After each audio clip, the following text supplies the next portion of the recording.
Kelompok perlawanan Islam Irak kembali meluncurkan serangan dan meneror Israel. Tak tanggung-tanggung serangan Irak kali ini mampu menghancurkan Haifa yang menjadi kota terbesar ketiga di Israel.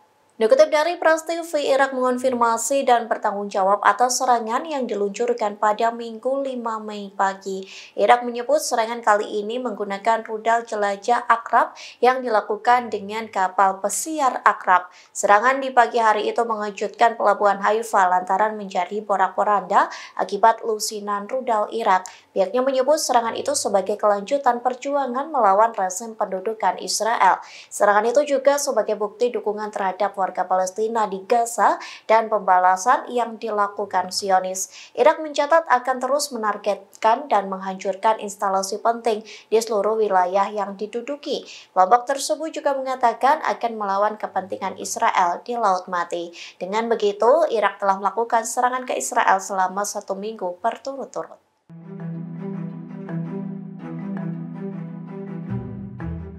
Israel semakin mengisyaratkan tentara Zionis akan melancarkan serangan ke Rafah. Material tersebut kelompok Ansarullah Yaman murka hingga bertekad akan melakukan perlawanan. Houthi bersumpah akan menembaki semua kapal Israel jika Zionis benar-benar menyerang Rafah. Dikutip dari tribunnews.com, hal itu disampaikan oleh juru bicara Houthi Yahya Saree. Ia mengatakan semua pejuang Houthi akan menargetkan semua kapal yang menuju ke pelabuhan Israel. Pejuang Houthi akan menembaki kapal tanpa memandang kebangsaan dan tujuan mereka. Tak hanya itu, Houthi akan mencegah kapal-kapal perusahaan yang terkait dengan Israel. Saree mengancam Israel jika benar-benar melakukan invasi ke Rafah, maka Houthi tidak akan ragu melancarkan eskalasi yang lebih luas dan lebih kuat. Kondisi itu diakui Saree sebagai bentuk solidaritas terhadap warga Palestina yang diserang oleh pasukan pertahanan Israel atau IDF. Bahkan ancaman Houthi didukung oleh warga Yaman yang berkumpul di ibu kota. Sembari membawa bendera Palestina, mereka meneriakkan slogan-slogan anti-Israel. Yaman pun turut mengutuk Amerika Serikat yang memungkinkan Israel tetap melanjutkan perangnya melawan Palestina.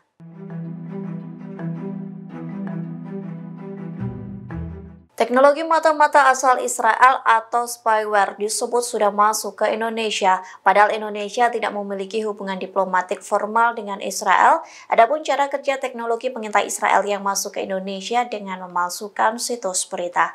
Dikutip dari tribunnews.com, informasi tersebut ditemukan berdasarkan investigasi internasional yang merupakan kolaborasi dengan Amnesty, Haaretz, dan beberapa media lainnya. Dari hasil investigasi itu, setidaknya ada 4 perusahaan teknologi yang terafiliasi dengan Israel diduga menjual teknologi spyware dan pengawasan cyber invasif ke Indonesia. 4 perusahaan itu tergabung dalam sebuah konsorsium yang awalnya didirikan mantan perwira militer Israel sejak tahun 2017 silam.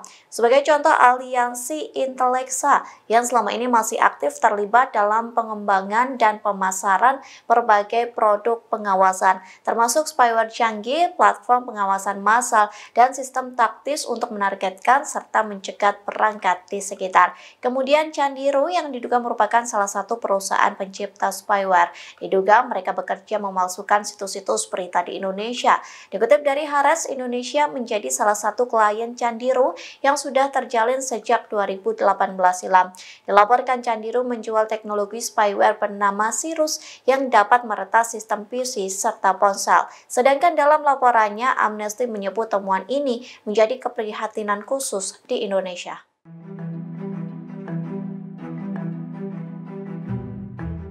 Pasukan Pertahanan Israel atau IDF berniat mengepung sebuah rumah warga Palestina, namun pengepungan itu gagal hingga berujung tentara Israel kabur meninggalkan Tulkarem. Apesnya tentara Zionis ditembaki militan Palestina saat meninggalkan wilayah tersebut. Dikutip dari Al-Mayadeen, rumah warga Palestina yang hendak dikepung itu milik Salama Badran. IDF hendak mengepung dengan alasan bahwa rumah tersebut menampung buronan pejuang militan Palestina. Adapun pejuang Palestina disebut orang-orang yang bertanggung jawab atas operasi pada November 2023 silam.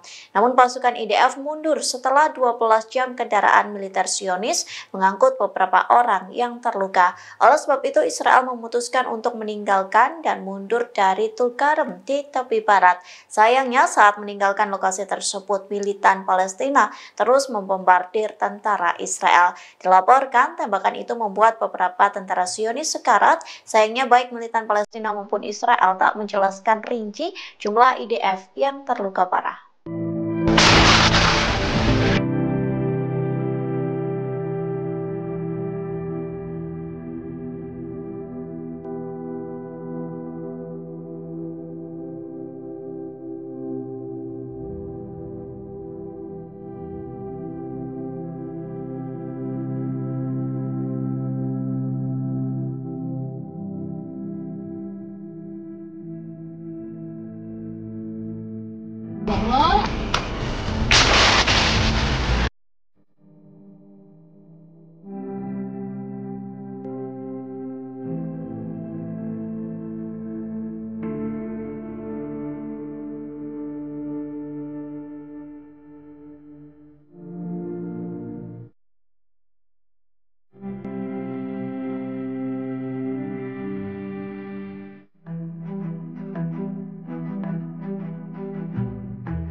Hamas telah melakukan serangan dari Rafah di tengah rencana pasukan pertahanan Israel atau IDF hendak menyerang wilayah tersebut. Setidaknya 10 roket Hamas ditembakkan ke Kerem Shalom hingga mengakibatkan warga sipil terluka parah.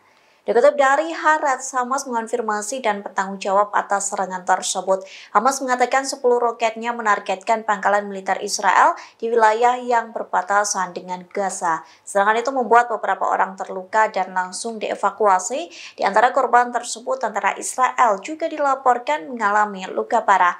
Dari video yang beredar terlihat helikopter dan kendaraan militer IDF mengangkut Zionis yang sekarat. Akibat serangan itu, IDF memutuskan untuk menutup penyeberangan Kerem Shalom lantaran digunakan untuk lalu lintas evakuasi. Sementara serangan itu diluncurkan di tengah IDF bersiap melancarkan serangan ke Rafah. Namun banyak tentara Zionis yang membelot dan menolak ikut berperang di wilayah tersebut. Download Tribun X sekarang, menghadirkan lokal menjadi Indonesia.